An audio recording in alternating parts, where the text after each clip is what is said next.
Right now, crime is at the forefront of the election. How much funding law enforcement this November could cost you. Plus, the Golden Arches in some legal trouble. The first lawsuit after a fatal E. coli outbreak. And a famous musician in town, what fans had to say ahead of Jack White's surprise concert. It's all ahead. Live from now Madison, at 10. This is... And we continue our Three for the People coverage tonight. This week, we're tackling the issue of crime. Our Maddie Heimsch has reported on where the candidates stand on crime, the state of criminal justice here in Wisconsin, and today explains what it all means for your wallet this election season. The cost of crime might feel like someone is robbing your wallet. Both the city of Madison and its taxpayers spend more on police than any other city service. Starting with taxpayers, when you take a look at the taxes on an average value home, almost half of what residents pay to the city of Madison goes towards public safety and health. And when you compare all city services like streets, transit, and library costs, the city outspends on police as well. Madison Police Chief Sean Barnes says it's for good reason. We are an agency that do not provide a service. We are a service. Unlike the library or city parks, emergency agencies serve around the clock. So we are an agency that, again, that is available to our communities at all times of the day. And of course, there is certainly a cost to that. But we know that crime is on a downturn here in Madison. From a financial standpoint, when we're not responding to as many burglaries, robberies, or some of the major crimes. So shouldn't lower crime mean lower costs? We're able to save some money, save some wear and tear on officers as well, and on detectives and then investigators and things of that nature. Barnes says that while dropping crime rates does take stress off the department, it's not the operational costs with the big price tag.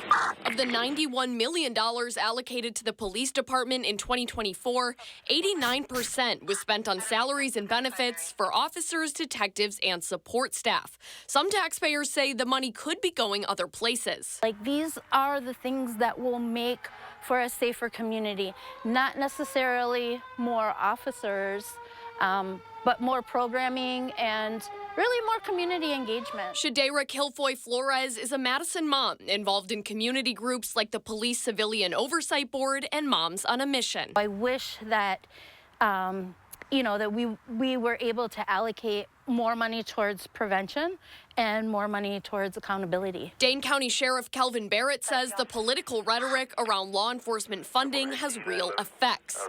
There's this, the thought of defunding the police. And so when you take away positions from us, that doesn't allow us to continue to have a high level of service. Kilfoy Flores says it's not about defunding, but refunding into other avenues. I think what's going to create more safety is making sure that people have more job opportunities and that they have more affordable housing. But Barnes says the cost of community safety is a cost well worth it. Police departments are expensive. I won't deny that. But the most expensive type of police department is an underfunded, undertrained, under-led police department. When you cast your ballot on November 5th, you'll see police funding in the referendum question. If the referendum fails, the Madison Police Department will be subject to a $300,000 budget reduction. If it passes, the department will continue operations as normal. Maddie, thank you. A good chance of showers to roll into the region overnight. Let's check with Jacob for more on this rain.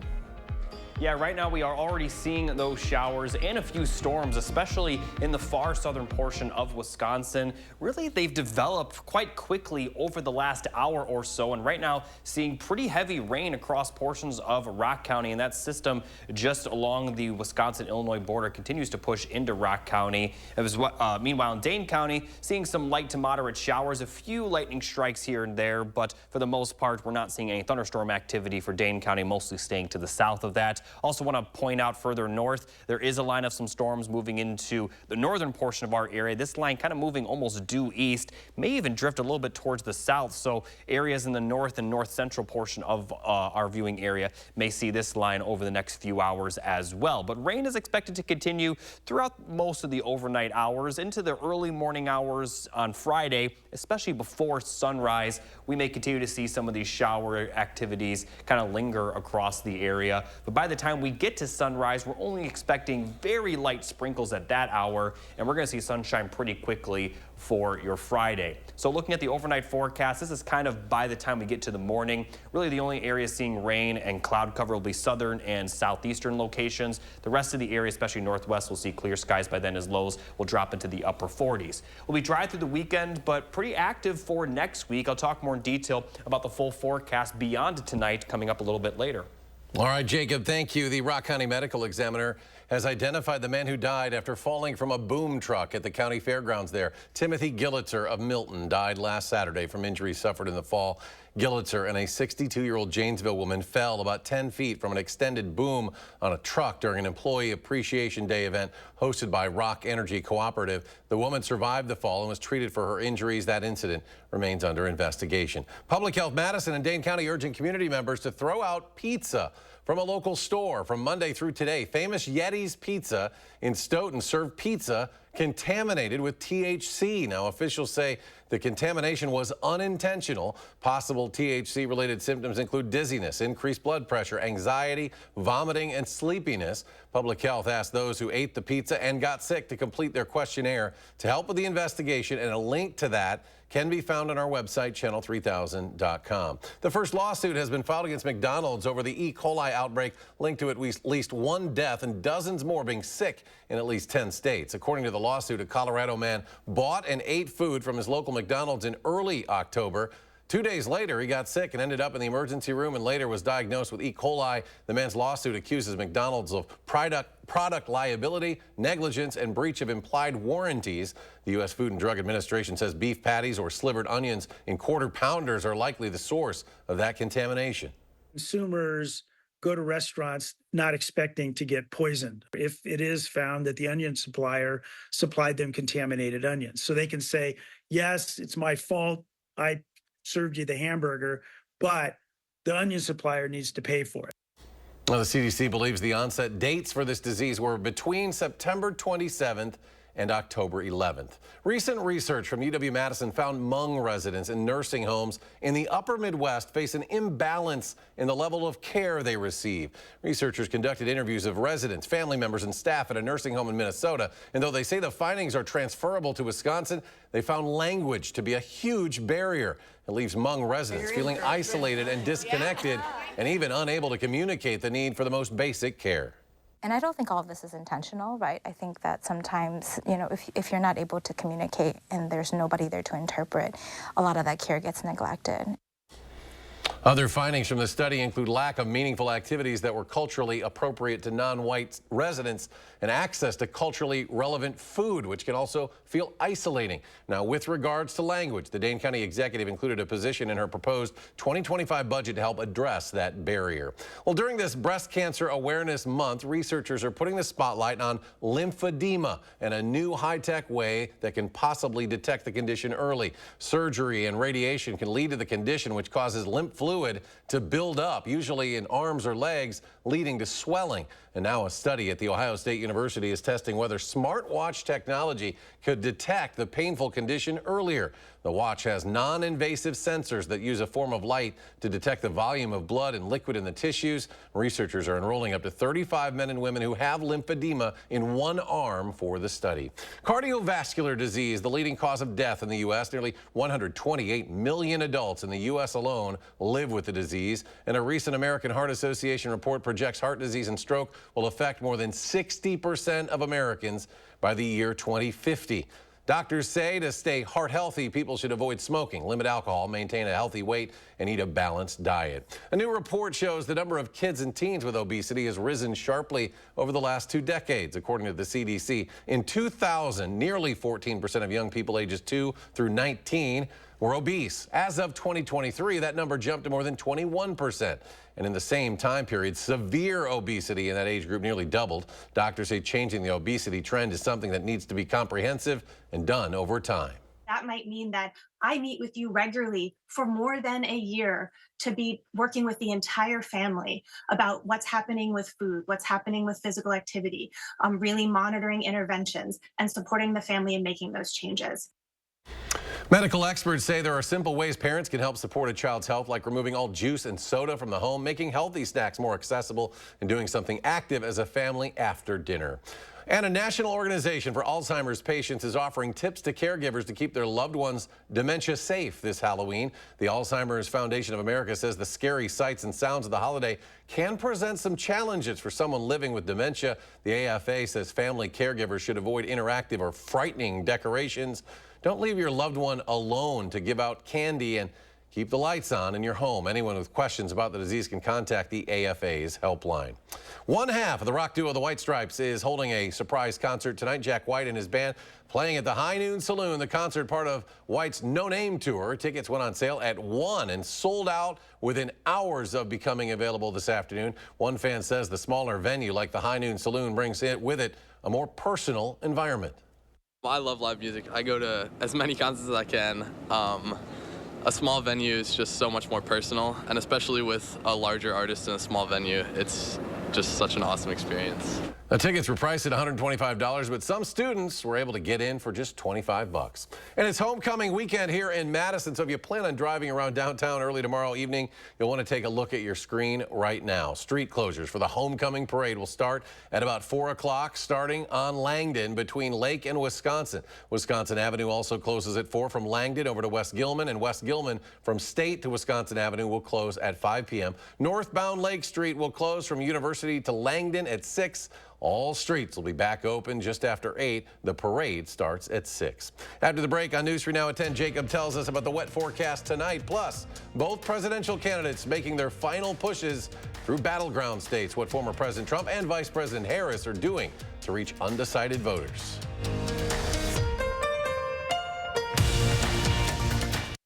I work hard and do things the right way. Tammy Baldwin doesn't. She pretends she's standing up for the working people. But the truth is, she's cozying up to Wall Street. Baldwin's girlfriend is a Wall Street executive who helps the rich avoid paying taxes and benefited from the massive bailouts Tammy voted for. Tammy and her girlfriend get richer while we struggle. Tammy Baldwin is a fraud. I'm Eric Hovde, and I approve this message. Join my team and give today. When it comes to your critical medical decisions, you should have the final say. But extreme politician Joan Ballweg says you're wrong. She supports criminalizing abortion even after rape and incest. Or to save the life of the mother, Ballweg would jail doctors for giving life-saving care. And Ballweg even wrote the law that could deny women access to birth control. Joan Ballweg would put extreme politicians in charge of your body and put all Wisconsin women in danger. Are you searching for a fresh career? Then join the team at Chalk D Building Systems. We're expanding, now with 2 Sun Prairie locations, and we're looking for individuals to join our team as assemblers, material handlers, order pickers, and machine operators. Chalk D Building Systems competitive pay starts at $22 per hour plus comprehensive benefits. 3 shifts are available with overtime potential, and you'll become part of our 100% employee-owned team. Make your next career move on the careers page at chalkd.com. The right to vote is the foundation of democracy. For decades, we have been forced to fight voter suppression to increase voter turnout in the Black community, while overcoming barriers designed to undermine voter participation. The NAACP of Wisconsin believes your vote matters, and we urge you to double-check your voter information at myvotewisconsin.gov. In-person absentee voting begins Tuesday, October 22nd. Now let's be all in to vote on November 5. Insanity. Doing the same thing over and over and expecting a different result. Would you have done something differently than President Biden during the past 4 years? There is not a thing that comes to mind. Kamala wouldn't change a thing? Their weakness invited wars, welfare for illegals, while Americans struggle. Now Kamala wants higher taxes on top of higher prices. We can't afford 4 more years of Kamala. I'm Donald J. Trump, and I approve this message. Eric Hovde's trying to scare you. The truth is, no sex change surgeries take place on minors in Wisconsin. 0. And Tammy Baldwin didn't give funding to a transgender clinic. It's actually a youth homeless shelter.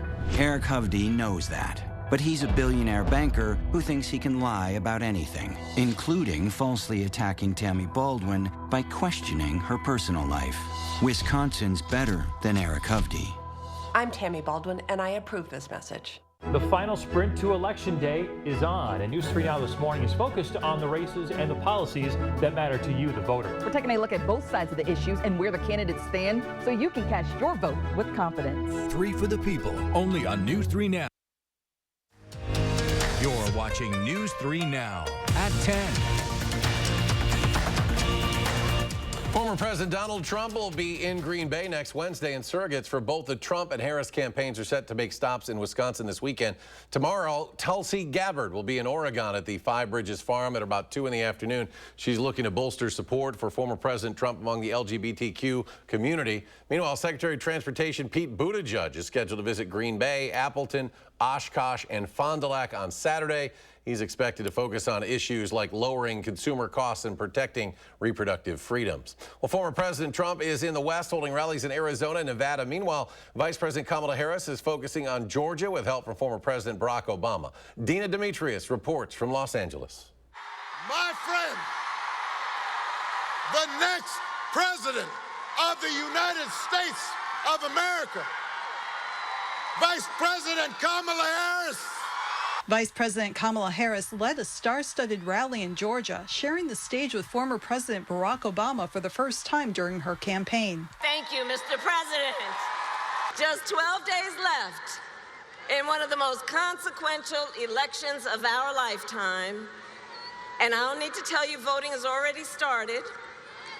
And everybody here knows it's going to be a tight race until the very end. Early voting is underway in more than 30 states. More than 30 million votes have been cast either in person or through the mail. We have an opportunity before us to turn the page on the fear and divisiveness that have characterized our politics for a decade because of Donald Trump. Earlier, former President Donald Trump came out swinging in battleground Arizona, where immigration and border security are prime issues. My message today is very simple. Kamala's migrant invasion, given to us through gross incompetence, disqualifies her from even thinking about being president. If Trump wins back the White House, he's vowed to crack down on people living illegally in the U.S. We're a dumping ground. We're like a garbage can for the world. That's what's happened. Trump is hoping to win Arizona after losing the state by fewer than 11,000 votes in 2020. Dina Demetrius, CBS News. With early voting underway in many states, officials across the country are working to combat election misinformation. The battleground state of Georgia revealing it successfully fended off a cyber attack from what officials believe to be a foreign entity. It is the latest in a slew of attempts by foreign adversaries to meddle in the election. Officials are also fighting homegrown misinformation intended to stoke fears of the election not being secure, including false claims that voting machines were flipping votes in states like Nevada and Georgia. Showers could pass through tonight. Our weekend, though, will be dry. Meteorologist Jacob Madison with more in his complete forecast. Thanks, Eric. Here's a look at the 3 things you need to know. You mentioned it. Rain tonight, but pretty dry over the weekend. We'll see plenty of sunshine early on Sunday, and the sunshine is expected to continue throughout the weekend. But we still are seeing quite a bit of rainfall across southern Wisconsin at this hour. Really haven't seen this widespread of rain across the area in quite some time. So zooming further in on some of the hot spots, again, right now it is around Rock County. And let's actually zoom further in on that. Pretty heavy rain to the east and also to the south of Janesville. You folks in Beloit will likely be seeing some heavy rain over the next 15 to 30 minutes. This rainfall is moving pretty quickly, though, so this specific heavy rain will likely clear out, like I said, over the next 30 minutes. And looking closer at Madison, just some light to moderate showers passing through, likely going to be out of the area in the next 15 minutes, but we are going to see possibly more rainfall a little bit later in the night. I also want to point out there are some showers and a few storms in the northern portion of our area right now, a lot across Juneau and Adams County. Like I mentioned, we could see we could see another round of possible rainfall for Dane County later in the night, but a lot of this rain will mostly happen before sunrise on Friday. We could see some lingering showers during the daylight hours, but for the most part, we're not expecting really any rainfall after around 6 a.m. tomorrow morning. And then we're going to see quite a bit of sunshine throughout the day, and it's going to be sunny pretty early. So here's a look at the rain chances. Obviously, big chance tonight. It's currently raining, but after tonight, We're going to be dry through the weekend with those rain chances picking back up by the middle of next week. And it does look like at this point in time, next week will be more active. And it looks like the possible active pattern could continue even beyond just next week as we look towards the beginning of November. Above average precipitation right now is in the forecast. Now let's take a look at the temperatures. For tomorrow, we'll see highs right around 60, so a little bit above normal, but overall definitely fall-like. And those temperatures will continue for the next couple of days, right around 60 for Saturday and Sunday. But then take a look at early next week, next work week, I should say. Highs could be in the middle to upper 70s. And the reason for this is we're going to see very strong winds out of the south, which will bring all that warm air into the region. And then we're going to see rain likely on Wednesday, which will cool things off for Halloween. Now, before I show you the full 10-day forecast, I do want to point out that for those of you that plan on attending the Badger football game, 6:30 p.m. Saturday, it will be chilly, but very close to what we normally see this time of the year, and the winds aren't going to be too bad. So definitely dress warmly, but we're likely going to have some colder days down the road. Now, as we look at the full 7 to 10 day forecast, again, rain is in the forecast for next week. A big temperature shift from Wednesday to Halloween. Looks like that rain will sort of end Halloween morning with possible dry conditions in the evening, but a lot could change between now and then. Just know that next week does look to be a little bit of a roller coaster in temperatures with a good chance of rain and very strong winds, especially Tuesday. And coming up in sports, the Badgers add another win to their win streak over the Beavers. How Wisconsin skated past Bemidji State with ease. That's next on News 3 Now. News 3 Now First Warn Weather is brought to you by Lazy Boy Home Furnishings and Decor. Discover a shopping and design experience as comfortable as the furniture. Lazy Boy Home Furnishings and Decor. Schedule your free design consultation today. For 52 years, they've been trying to get Roe v. Wade into the states. I did a great service in doing it. You want to talk about this is what people wanted? Pregnant women suffering from a miscarriage being denied care in an emergency room because the healthcare providers are afraid they might go to jail, and she's bleeding out in a car in the parking lot. The freedom to make decisions about one's own body should not be made by the government. FFPAC is responsible for the content of this ad. Insanity. Doing the same thing over and over and expecting a different result. Would you have done something differently than President Biden during the past 4 years? There is not a thing that comes to mind. Kamala wouldn't change a thing? Their weakness invited wars, welfare for illegals, while Americans struggle. Now Kamala wants higher taxes on top of higher prices. We can't afford 4 more years of Kamala. I'm Donald J. Trump, and I approve this message. It seems like everyone in Washington is either too far left or too far right. I'm Rebecca Cook, and like most folks in Wisconsin, I'm somewhere in the middle. I'll stand up to Democrats to fight for a secure border and stop wasteful spending.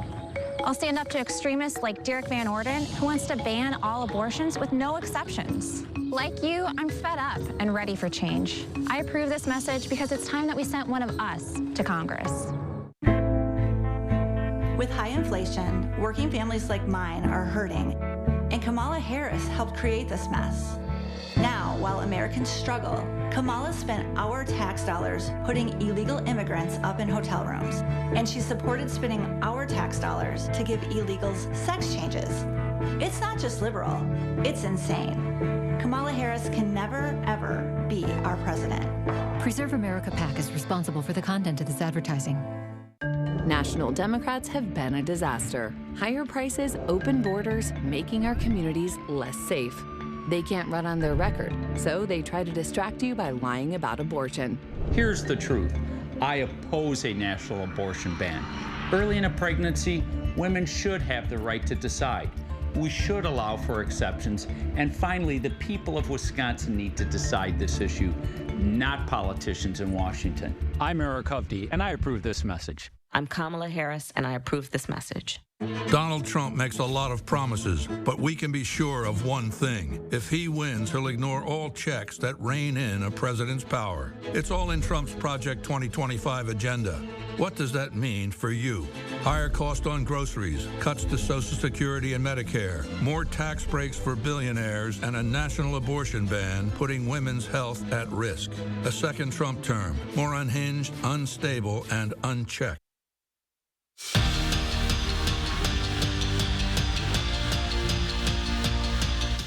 It appears Wisconsin volleyball has found their groove. Kelly Sheffield's squad has won 7 straight Big Ten matches. To get to 8, they'll have to get past Indiana. And it was a milestone kind of night in Bloomington for the Badgers. Now, you've heard of Locktober, but what about Blocktober? CeCe Crawford introduces that to the Hoosiers. Now, that block was the 600th of her career.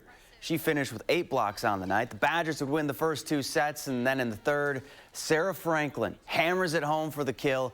Match high, 15 of those from her. Wisconsin sweeps Indiana, and Kelly Sheffield stands alone as the program's all-time winningest coach with 306 wins and counting. It's not technically a week off, and the Badger women's hockey team would never overlook an opponent. But if there was a series to do so, this would be it. Wisconsin has beaten Bemidji State 13 straight times. Last year in 4 games, they outscored the Beavers 29-1. First period, they're on the power play, and their passing was on point. Kirsten Sims sends it to Layla Edwards, and she slaps one into the back of the net to make it a 1-0 Wisconsin. Second period now, it's 2-0, and Captain KK strikes. Caroline Harvey sends a snipe to light the lamp. Badgers make it 14 straight over the Beavers. 4-0 is the final. Sometimes you just need a change of scenery to provide a spark. Well, good thing is that it's a road trip this week for the Wisconsin men's hockey team. Mike Hastings and company left this morning for Denver to take on the reigning national champs. Now, through 4 games, the Badgers have been doing the right things. They're just not finishing. Friday and Saturday, Coach Hastings believes that that's going to change thanks to the work his squad has put in and a new environment. For us to focus on ourselves right now, I think it's a good thing. We're just, again, going to have to manage it from the time that we leave here on Thursday morning, get our work done there Thursday night, make sure we can our week the way that we want to get it canned so that we have some confidence when we're waking up Friday morning and getting to the rink and getting into our pregame skate and our habits, and then get off to a good start. And the Bucks unveiled their new court for this year's NBA Cup, better known as the in-season tournament. What do we think? All blue with the NBA Cup trophy at half court. Now, the first time we'll see the court live, November 12th, when the Raptors come to Milwaukee. We're back after this. I'm Joan Balwig, and I'm here to set the record straight. I support birth control, the life and health of mothers, extending postpartum care, and fertility treatments, including IVF. I'm Joan Balwig. I have always fought for Wisconsin moms, and I always will. My husband and I were elated to find out that we would be having another baby. But after many tests, my doctors agreed that we had to terminate the pregnancy. It was the worst day of my life. You should know that Eric Hubge supports laws that stop me and my doctor from making that decision. And that's a ban with no exceptions in cases of rape or incest. It's a ban that could turn doctors into criminals. He opposes abortion, period. WIN Senate is responsible for the content of this ad. Complete your roofing project now and get an 11% rebate at Menards. Your roof is the first line of defense against the elements. Owens Corning shingles are the #1 brand trusted by contractors. Choose from over 40 options and get a limited lifetime warranty and up to 130 miles per hour wind warranty. Get an 11% rebate on all Owens Corning shingles right now at Menards. Save big money at Menards. Insanity. Doing the same thing over and over and expecting a different result.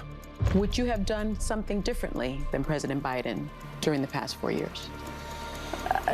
There is not a thing that comes to mind. Kamala wouldn't change a thing? Their weakness invited wars, welfare for illegals, while Americans struggle. Now Kamala wants higher taxes on top of higher prices.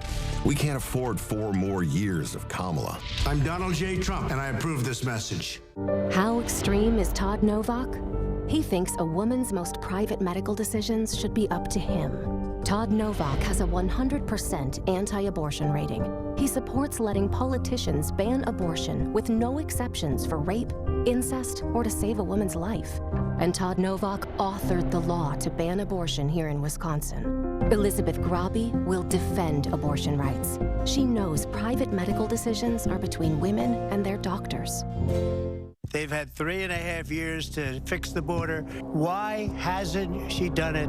4 years, radical Kamala Harris created the border crisis. Thousands of accused murderers, rapists, even terrorists pour in. Each crime they commit makes American victims.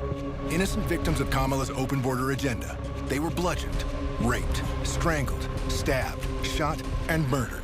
Kamala created the border crisis. She won't fix it now. Make America Great Again, Inc. is responsible for the content of this advertising. Sarah Kieski, she supports lifting revenue limits, allowing property tax rates to skyrocket unchecked. Kieski's backers want to ban natural gas to heat our homes, driving utility bills through the roof. That's Kieski's record, expensive and extreme. The Final Drive high school football coverage, Fridays at 10.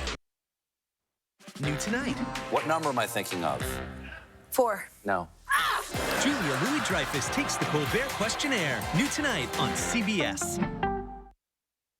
Well, it looks like some footwear for man's best friend is a huge hit. What do you think, guys? Crocs made special boots for dogs, and they sold out in a single day. The new product launch is part of the company's Croctober.